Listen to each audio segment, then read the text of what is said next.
అడిగాడు. ఎప్పుడు అడిగాడు? 13 ఏళ్ల వయస్సులో. ఇంకా విశ్వామిత్రుడు కూడా వెళ్ళకముందే యోగ వాసిష్టాన్ని మొత్తం విన్న తర్వాత నేనెవరనే తృష్ణ బలవత్తరంగా రామచంద్రమూర్తి మనస్సుని కమ్మేసినప్పుడు, ఒక తపన కమ్మేసినప్పుడు, మంచం మీద పట్టు పరుపు మీద మహారాజులు శయనించే హంసతూలిక తల్పం మీద అటు ఇటు దొల్లుతూ నిద్ర పట్టక అర్ధరాత్రి 1 గంటకు లేచి వశిష్ఠుని ఆశ్రమం దగ్గరికి వెళ్ళాడు. అది వైదిక ధర్మం, అది వైదిక ధర్మం. పారిపోవడం కాదు. తెలుసుకోవాలి.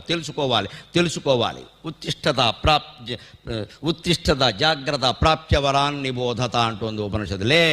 ఎంతకాలం పడుకుంటావు ఎధవ నిద్ర? జాగ్రత్త, మేలుకో. ప్రాప్యవరాన్ నిబోధత, పెద్దల దగ్గరికి వెళ్ళి తెలుసుకో. నేనెవరని తెలుసుకో. డబ్బు సంపాదించే మార్గాలు కాదు తెలుసుకోవలసింది.